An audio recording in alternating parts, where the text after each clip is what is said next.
BBC বাংলার অধিবেশন প্রবাহতে আপনাদের স্বাগত। আজ আপনাদের সাথে লন্ডন স্টুডিও থেকে আছি মানসী বড়ুয়া, আর ঢাকায় আমার সাথে থাকছেন আকবর হোসেন।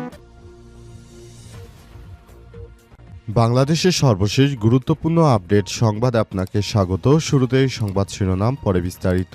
প্রথমেই জানাবো আমাদের হাতে থাকা সর্বশেষ গুরুত্বপূর্ণ সবথেকে তাজা আপডেট সংবাদ। আমরা যুবকদের বেকার ভাতা দেব না, কাজ দেব বললেন জামাতের আমির। বাংলাদেশ জামাত ইসলামের আমির ডক্টর শফিকুর রহমান বলেছেন, আমরা যুবকদের হাতে বেকার ভাতা দেব না, বেকার ভাতা বেকার তৈরির কারখানা হবে। তাই আমরা যুবকদের কাজ দেব, যুবকদের দক্ষ করে জনসম্পদে রূপান্তর করব বলে জানিয়েছেন তিনি। আজ গাইবান্ধার পলাশবাড়ি SM পাইলট উচ্চ বিদ্যালয় নির্বাচনী জনসভায় প্রধান অতিথির বক্তৃতায় তিনি এসব কথা বলেছেন। এ সময় তিনি দাঁড়িপাল্লায় ভোট দিয়ে আগামীর নতুন বাংলাদেশ গড়ে তোলার সুযোগ দেওয়ার জন্য সবাইকে আহ্বান জানান।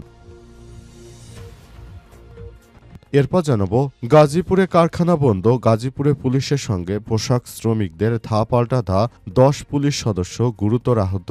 গাজীপুর মহানগরীর কোনাবাড়িতে 8 দফা দাবিতে একটি পোশাক কারখানার শ্রমিকদের সঙ্গে পুলিশের ধা পাল্টা ধার ঘটনা ঘটেছে। এই ঘটনায় শিল্প পুলিশের প্রায় 10 জন সদস্য গুরুতর আহত হয়েছে।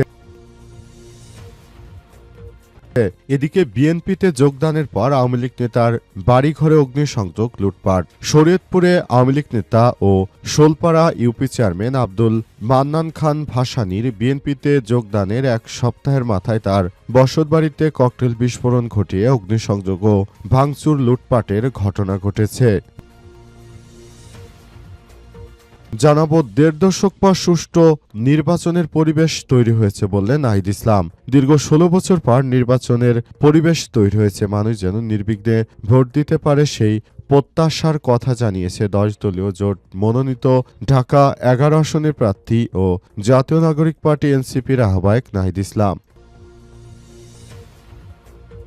এবং সর্বশেষ জানাবো সাধারণ মানুষের সরব উপস্থিতিতেই বিএনপির শক্তির প্রমাণ বললেন আমিনুল হক। ত্রয়োদশ জাতীয় সংসদ নির্বাচনে বিএনপির প্রচারণার তৃতীয় দিন ঢাকা 16 আসনে গণসংযোগ ও পথসভা করেছে বিএনপির তারেক রহমান। কিন্তু বিএনপি তারেক রহমানের গণসংযোগে যত পরিমাণ মানুষ উপস্থিত হয়েছে এটা দেখেই দাবি করেছেন আমিনুল হক যেন বাংলাদেশে আসলে অনেক ভালো অবস্থানে রয়েছে বিএনপি। তিনি বলেন, গণসংযোগে যে এত পরিমাণ মানুষ এসেছে এটাই তার প্রমাণ। প্রিয় দর্শক, এতক্ষণ শুনছিলেন সংবাদ শিরোনাম, এবারে বিস্তারিত। তবে তার আগে বন্ধুরা অনুরোধ থাকবে এই সংবাদটিতে একটি লাইক দিন। এই চ্যানেলে আপনি নতুন হয়ে থাকলে আমাদের সংবাদটি দেখতে দেখতে চ্যানেলটি সাবস্ক্রাইব করে রাখুন।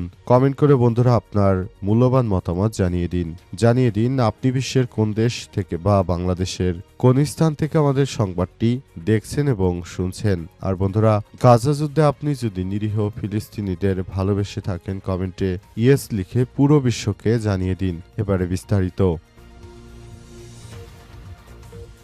আমরা যুবকদের বেকার ভাতা দেব না, কাজ দেব বললেন জামাতের আমির। বাংলাদেশ জামাত ইসলামের আমির ডক্টর শফিকুর রহমান বলেছেন, একটি রাজনৈতিক দল সবাইকে 2000 টাকা করে দিয়ে সরকারি রাজকোষ ধ্বংস করার চেষ্টা করছে। আরেকটি রাজনৈতিক দল আমরা বলতে চাই, আমরা মানুষদেরকে বসে বসে কোনো পয়সা দেব না, সবাইকে কাজ করতে হবে, কাজের বিনিময়ে সবার কর্মসংস্থান সৃষ্টি করা হবে এবং এরপরই মূলত আমরা আসলে সবাইকে কাজের বিনিময়ে তাদেরকে অর্থ দেব, কাউকে বেকার বসে ভাতা দেওয়ার ইচ্ছা আমাদের নাই। তিনি বলেন, তারা রাজকোষকে বসে বসে দেশটাকে একদম ধ্বংসের দ্বার প্রান্তে নিয়ে যাবে। দেশ জুড়ে চাঁদাবাজি, রাহাজানি, লুটতরাজ সহ এমন কোনো অপকর্ম নেই যা সাধারণ মানুষ দেখছে না। সুতরাং তাদেরকে এখন সময় এসেছে প্রতিহত করতে হবে। নতুন বাংলাদেশ গড়ে তুলতে হলে অবশ্যই তাদের ব্যাপারটি আমাদের দেখভাল করতে হবে বলে জানিয়েছেন বাংলাদেশ জামাত ইসলামের আমির ডক্টর শফিকুর রহমান। নতুন বাংলাদেশ গড়ে তোলার জন্য সবাইকে নিয়ে একটি ভালো মানের নতুন বাংলাদেশ গড়ে তুলতে সবাই মিলে কাজ করতে হবে বলে মনে করা হচ্ছে। নতুন বাংলাদেশ গড়ে তোলার ব্যাপারটি নিয়ে সর্বোচ্চ সবাইকে সতর্ক অবস্থানে থাকতে হবে বলে জানিয়েছেন তিনি। নতুন বাংলাদেশ গড়ে তোলার জন্য আমাদেরকে একযোগে কাজ করতে হবে এবং দেশটাকে সুন্দরভাবে গড়ে তোলার মধ্য দিয়ে কাজ করতে হবে। গাজীপুরে পুলিশের সঙ্গে পোশাক শ্রমিকদের ধাওয়া পাল্টা ধাওয়া, কারখানা বন্ধ ঘোষণা। গাজীপুর মহানগরীর কোনাবাড়িতে ৮ দফা দাবিতে একটি পোশাক কারখানার শ্রমিকদের সঙ্গে পুলিশের ধাওয়া পাল্টা ধাওয়ার ঘটনা ঘটেছে। এই ঘটনায় শিল্প পুলিশের প্রায় ১০ জন সদস্য আহত হয়েছে। আজ মহানগরীর কোনাবাড়িতে অবস্থিত যমুনা ডেনিমস লি কারখানায় এই ঘটনা ঘটে।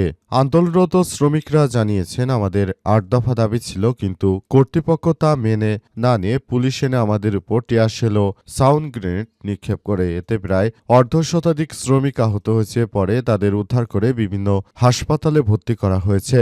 এ বিষয়ে কারখানা কর্তৃপক্ষের সঙ্গে যোগাযোগ করার চেষ্টা করা হলে কর্তৃপক্ষ কোনো প্রকার বক্তব্য দিতে অস্বীকৃতি জানায়। এরই মধ্যে বেলা ১১টার দিকে মূল ফটকে অনির্দিষ্টকালের জন্য কারখানার বন্ধের নোটিশ টানিয়ে দেওয়া হয়। পুলিশ জানিয়েছে, কোনো কিছু বুঝে ওঠার আগেই আইনশৃঙ্খলারা নষ্ট করে শ্রমিকরা রাস্তায় এসে আমাদের সঙ্গে উত্তেজনায় জড়িয়ে পড়ে। তারা আমাদেরকে নানাভাবে সেখানে থাকার ব্যাপারটি নিয়ে বাধা দিতে থাকে। তারা মনে করেছে যে আমরা হয়তো কোনো কিছু করতে পারবো না, তারা যেটা বলে সেটি আমাদেরকে মেনে নিতে হবে বলে দাবি করেছেন পুলিশের সদস্যরা। পুলিশের সদস্যরা আরও জানায়, এই ধরনের সন্ত্রাসী কর্মকাণ্ড আসলে কোনোভাবেই মেনে নেওয়া সম্ভব নয়। পুরো সিস্টেমটিকে এক ধরনের অবরুদ্ধ করে রাখার চেষ্টা করেছে শ্রমিকরা। এজন্য তাদেরকে ধরে তারপর শাস্তিমূলক ব্যবস্থা গ্রহণ করতে হবে। বিএনপিতে যোগদানের পর আওয়ামী লীগ নেতার বাড়িঘরে অগ্নিসংযোগ, লুটপাট। শরীয়তপুরে আওয়ামী লীগ নেতা ও শোলপাড়া ইউনিয়ন চেয়ারম্যান আব্দুল মান্নান খান ভাসানীর বিএনপিতে যোগদানের এক সপ্তাহের মাথায় তার বসত বাড়িতে ককটেল বিস্ফোরণ ঘটিয়ে অগ্নিসংযোগ ও ভাঙচুর, লুটপাটের ঘটনা ঘটানো হয়েছে। পুরো বাড়িটি আগুনে পুড়ে ঝাঁঝরা হয়ে গিয়েছে। শুক্রবার ২৩শে জানুয়ারি মধ্যরাতে সদর উপজেলার শোলপাড়া ইউনিয়নের চর গয়ঘর এলাকায় এই ঘটনা ঘটে। সময় অন্তত ৩টি ঘরে অগ্নিসংযোগের পাশাপাশি ৯টি আধাপাকা টিনের ঘর, দোচালা টিনের ঘর কুপিয়ে ক্ষতিগ্রস্ত করা হয়েছে। পরে পুলিশ ঘটনাস্থল থেকে ৩টি ককটেল উদ্ধার করে। স্থানীয় পুলিশ সূত্র থেকে জানা গেছে, উপজেলার শোলপাড়া ইউনিয়ন পরিষদের চেয়ারম্যান আব্দুল হান্নান খান ভাসানী সদর উপজেলা আওয়ামী লীগের সদস্য ছিলেন। গত ১৭ জানুয়ারি তিনি একটি সভায় শরীয়তপুরে ১ আসনে বিএনপির প্রার্থী সাইদ আহমেদের হাত ধরে ৫ শতাধিক সমর্থক নিয়ে বিএনপিতে যোগদান করেন। বৃহস্পতিবার তিনি স্ত্রী সন্তানদের কাছে দুবাইয়ে পাড়ি জমান। শুক্রবার দিবাগত রাতে তার বাড়িতে ককটেল বিস্ফোরণের ঘটনা ঘটে হামলা চালানো হয়। পাশাপাশি তার সমর্থকদের ১১টি ঘরবাড়িতে অগ্নিসংযোগ ও লুটপাটের ঘটনা ঘটেছে। ভাসানী খান এবং তার সমর্থকরা বিএনপিতে যোগদান করার মধ্য দিয়ে তাদের উপর এই ধরনের অনাকাঙ্ক্ষিত হামলার ঘটনা ঘটেছে বলে অভিযোগ করেছে তারা। তবে শেষ পর্যন্ত বিষয়টি আসলে কোন দিকে গড়ায় সেটি এখন দেখার বিষয়। এখন পর্যন্ত এখান থেকে আসলে কোনো কিছুই উদ্ধার করা সম্ভব হয়নি বলে পুলিশের পক্ষ থেকে জানানো হয়েছে। অন্তর্বর্তীকালীন সরকারের প্রধান উপদেষ্টার প্রতি তারা এই বিচারের দাবি জানিয়েছে, যে বা যারা তাদের উপর এই ধরনের অনাকাঙ্ক্ষিত ঘটনা ঘটিয়েছে তাদের যেন সর্বোচ্চ শাস্তিমূলক সাজা দেওয়া হয় বলে দাবি করা হয়েছে। তবে এখন পর্যন্ত আসলে এই বিষয়গুলো সেভাবে দেখভাল করা হচ্ছে না। অন্তর্বর্তীকালীন সরকারের প্রধান উপদেষ্টা প্রফেসর ডক্টর মোহাম্মদ ইউনূসের সরকার যে নতুন বাংলাদেশ গড়ে তুলেছেন, সেই বাংলাদেশটাকে সুন্দরভাবে গড়ে তুলতে হবে বলে নিশ্চিত করা হয়েছে। ১.৫ দশক পর সুষ্ঠু নির্বাচনের পরিবেশ তৈরি হয়েছে বললেন নাহিদ ইসলাম। দীর্ঘ ১৬ বছর পর নির্বাচনের পরিবেশ তৈরি হয়েছে, মানুষ যেন নির্বিঘ্নে ভোট দিতে পারে সেই ব্যবস্থাই করা হয়েছে বলে জানিয়েছেন তিনি বলেন, দীর্ঘ সময় ধরে এক স্বৈরাচারী সরকার ক্ষমতায় থাকার ফলে বাংলাদেশের মানুষ স্বাধীনভাবে যে ভোট দেওয়া যায় সেই সংস্কৃতি তারা ভুলে গেছে। তাই বলতে চাই, ছাত্র জনতার আন্দোলনের মধ্য দিয়ে যে নতুন বাংলাদেশ গড়ে তুলতে পেরেছি, সেই বাংলাদেশে আসলে ভোট দেওয়ার ক্ষেত্রে সবথেকে বড় ভূমিকা রেখেছে দেশের সাধারণ জনগণ। তাই তারা যেন নির্বিঘ্নে এখন ভোট দিতে পারে সেই ব্যবস্থাই আমরা গ্রহণ করছি বলে জানিয়েছেন নাহিদ ইসলাম। তিনি বলেন, নতুন বাংলাদেশ গড়ে তোলার ক্ষেত্রে আমরা সবাই মিলে একসঙ্গে কাজ করছি এবং নতুন বাংলাদেশ গড়ে তুলতে সর্বোচ্চ চেষ্টা চালিয়ে যাচ্ছি বলে জানিয়েছেন তিনি। নতুন বাংলাদেশ গড়ে তোলার মধ্য দিয়ে বাংলাদেশটাকে সুন্দরভাবে গড়ে তুলতে চাই। পুরো বাংলাদেশটাকে একটি সিস্টেমেটিক ওয়ের মধ্য দিয়ে এগিয়ে নিয়ে যেতে চাই বলে জানানো হয়েছে এবং নতুন বাংলাদেশ গড়ে তোলার মধ্য দিয়ে যে সুন্দর বাংলাদেশ গড়ে তোলা যায় সেই ব্যাপারটি নিয়ে কথা বলেছেন নাহিদ ইসলাম। তিনি বলেন, আমরা বাংলাদেশের মানুষ অনেক বেশি আবেগপ্রবণ একটি দল।